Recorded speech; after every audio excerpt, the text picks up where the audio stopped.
자, 시청자 여러분들 반갑습니다. 바른 목소리를 전달하는 채널 얼음사이다입니다. 자, 여러분들 혹시 문정부가 가스요금 인상 요청을 8번이나 무시를 하다가 대선에 패배하고 나니까 곧바로 그 요금을 인상했다라는 거 혹시 알고 계셨습니까? 야, 진짜 감탄이 나오죠, 여러분들. 이거 진짜 코미디도 이런 코미디가 없다라는 거예요. 그런데 사실입니다. 어디 뉴스나 언론사 한두 군데에서 떠드는 게 아니라 제가 마음대로 떠드는 게 아니라 수많은 언론사들은 물론이고 메이저 뉴스까지 다 같이 다루고 있는 엄연한 팩트거든요. 자, 시청자분들 혹시 제가 어제 올렸던 영상을 보셨나 모르겠습니다. 난방비 폭탄이 누구의 책임일까? 가스비 폭등이 누구의 책임일까? 문제의 핵심을 팩트를 알아보자, 이런 영상 컨셉이었는데 간단하게 요약을 해드리자면은 오늘의 주제와 크게 다르지는 않습니다. 간단히 일단 팩트를 요약해드리자면은 문정부가 지난 세월 동안 가스공사의 정상적인 요금 인상 요청을 8차례나 임기기간 내내 묵살해버렸다라는 것입니다. 그 왜 그렇게 했을까요? 저 인간이 국민들의 민생을 걱정했기 때문에 그랬을까? 아니죠. 자기 자신의 인기 관리를 위해서 그랬던 겁니다. 나라 빚이야 늘어나든가 말든가 당장의 지지율 관리부터 하겠다라는 거죠. 인기 관리만 하려고 했던 겁니다. 리더로서 어떤 결정과 책임을 지려고 하지 않았던 인간이에요. 그저 자기 좋은 사람이라는 소리나 듣고 뒤에서는 나라 빚이 거대한 눈덩이가 되어서 국민들을 향해 부메랑으로 되돌아오든가 말든가, 그냥 국민들 눈속임이나 몇 년 가리면서 자기 임기만 끝나고 나가겠다라는 것이었습니다. 그리고 또 마지막으로 다음 정권은 재명리한테 물려주면서 대선을 일단 이기고 보는 게 급선무였다라는 거죠. 그래서 강제로 나라 빚으로 틀어막으면서 가스 요금이라든지 이런 것들을 제대로 올리지를 않았던 겁니다. 그래야 이거 대선을 이겨야지 자기가 잘못했던 것들의 책임의 칼날을 피할 수가 있기 때문이었죠.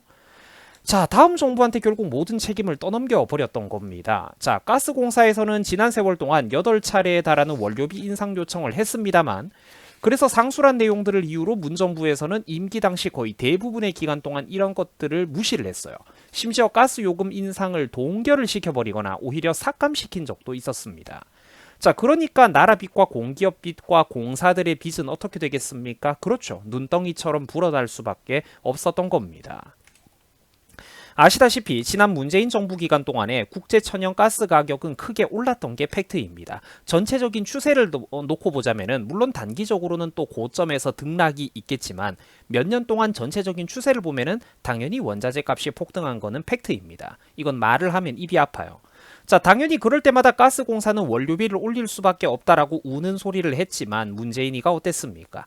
그저 자기 자신의 인기 관리와 차기 대선 승리를 위해서 모조리 이런 것들을 묵살했던 겁니다. 자, 그런데 정말로 웃긴 게 바로 여기서부터입니다. 그런데 그 기간을 무시하다가 자세히 우리가 자료를 봤더니 산업부에서 놀랍게도 임기 마지막에 가서는 처음으로 원료비 인상 승인을 해준 적이 있더라는 겁니다. 근데 이게 언젠가 봤더니 바로 2022년 4월, 불과 작년 4월이었습니다. 이때가 언제냐? 다들 알다시피 민주당이 대선에서 패배하고 났던 직후인 겁니다.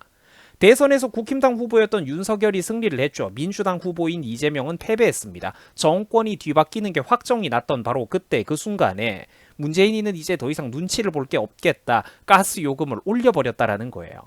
그래, 여러분들이 이게 어떻습니까? 정말로 감탄이 나오죠. 시청자분들은 이걸 어떻게 생각하십니까? 그렇죠. 유치하죠. 유치하죠. 정말로 유치하고 치졸하고 이건 도저히 사람이 할 수 있는 행동이 아니죠. 어떤 담대한 리더나 사회적으로 책임감과 계급이 있는 정치적 리더가 할 만한 짓이 절대로 아니라는 겁니다. 몇 년 아래 후배들, 동생들 앞에서 무게 잡고 체면 차리는 고등학생들, 대학생들도 차마 하지 못할 만한 그런 수준의 행동을 문재인이라는 인간은 했다라는 거예요. 굉장히 여러분들 이게 졸렬한 행동 아닙니까? 대선에서 패배하니까 가스 요금을 올린다. 이게 진짜 사람의 행동입니까? 저도 그래서 이거를 가스 요금 올린 시점에 대해서 이번에 조사를 해보다가 진짜 깜짝 놀랐거든요. 그런데 이거는 사실입니다. 인정하기 싫어도 정말로 지난 세월 동안 우리 대한민국에서 벌어지고 있었던 부끄럽고 엄연한 사실이라는 것이죠. 절대로 제가 지어냈거나 마음대로 떠드는 거 아닙니다. 팩트 다 보이시죠? 그래서 시청자분들도 정말로 정신을 바싹 차리셔야 되는 것입니다. 우리나라 민주당 애들의 이 수준이나 치졸함이라는 게 얼마나 얘들이 비겁하고 이 졸렬한 애들이라면은 정말 알면 알수록 그게 우리들의 상상을 초월하기 때문입니다. 자, 산업통상자원의 중소벤처기업위원회의 간사를 지내고 있는 한무경 의원은 이번 사태를 두고 이렇게 말을 했습니다.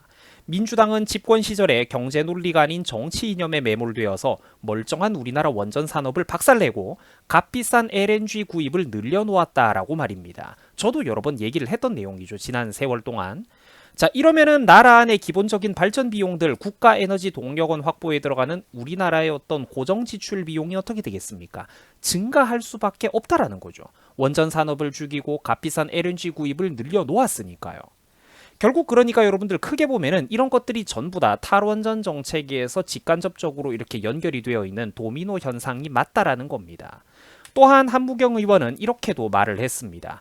그에 따른 전기요금과 가스요금 인상이 불가피함에도 불구하고 지지율과 선거만을 의식을 해가지고 꽁꽁 묶어놓았던 게 바로 민주당이었다라고 말입니다. 맞습니다. 문재인 정부와 민주당은 마땅히 자기들이 선택하고 짊어져야 했던 책임을 그저 나라 빚만 늘리는 형태로 다음 정부에게 무책임하게 떠넘겼던 게 팩트입니다. 자기들은 그저 인기 관리나 하면서 말입니다. 제때 점진적으로 순차적으로 정상적으로 요금을 올렸더라면 나라 빚도 지금만큼 이렇게 크게 쌓이지도 않았을 것이고 국민들도 중간중간에 어느 정도 대비를 했을 겁니다. 일어나지 않았을 후폭풍이라는 것이죠. 난방비 폭탄의 근본적인 원인은 이전 정권의 문정부의 잘못된 에너지 정책이 있는 것이 팩트입니다. 명백합니다. 자, 사랑하고 존경하는 우리 유튜브 시청자 여러분들, 모든 것은 하나의 원으로 연결되어 있습니다. 문정부의 탈원전 정책, 잘못된 에너지 정책에서 LNG 수입 비중이 폭등을 하는 등 여러 가지 현상들이 결국은 모두 연쇄적으로 이어지면서 촉발될 수밖에 없었던 것입니다. 그래서 수많은 전문가들은 탈원전을 하지 말라고 했었죠. 그리고 일단 원료 상승이 일어났더라면 문정부가 책임을 지고 요금을 단계적으로 조금씩이라도 인상을 해야 된다라고 수많은 전문가들이 지적을 했습니다. 그러나 문재인과 민주당이 어떻습니까? 고집불통이죠. 전문가들의 말을 듣지 않습니다. 올바른 말을 듣지 않아요. 그저 잠깐의 눈속임으로 국민 모두를 속여왔던 겁니다. 그러나 그 심판의 시간은 벌써 되돌아왔습니다. 어떤 형태로? 바로 국민 여러분들 모두에게 막대한 난방비 폭탄과 요금 고지서라는 거대한 부메랑의 형태로 국민들에게 그 부메랑이 돌아오고 있다라는 겁니다. 옛날에 우리나라 국민들이 잘못된 선택을 내렸던 그 대가가 말이죠. 부디 그래서 항상 본질을 바라보는 현명한 국민이 되어야 합니다. 586 언론노조와 미디어에게 속아가지고 비록 때로는 듣기 싫은 쓴소리가 있을 때도 있고 잔소리처럼 들릴 때도 있을 것입니다. 그러나 여러분, 바로 국민들이 현명해져서 그런 바른 목소리에 귀를 기울여 주셔야 됩니다. 그래서 부디 우리가 시청자 여러분들, 국민 여러분들보다 훨씬 더 열등한 이런 못난 정치인들에게 우리가 더 이상 선동당하지 말아야 할 것입니다. 다름 아닌 나와 여러분들의 미래를 위해서 그렇게 해야 되는 겁니다. 여러분들의 미래, 우리들의 미래, 우리 자식들의 미래를 위해서 반드시 우리가 현명한 판단을 내려야 하는 것입니다. 자, 시청해 주셔가지고 대단히 감사드립니다. 여러분들 새해 복 많이 받으시고요. 시청해 주셔가지고 감사드립니다. 여러분들 고맙습니다.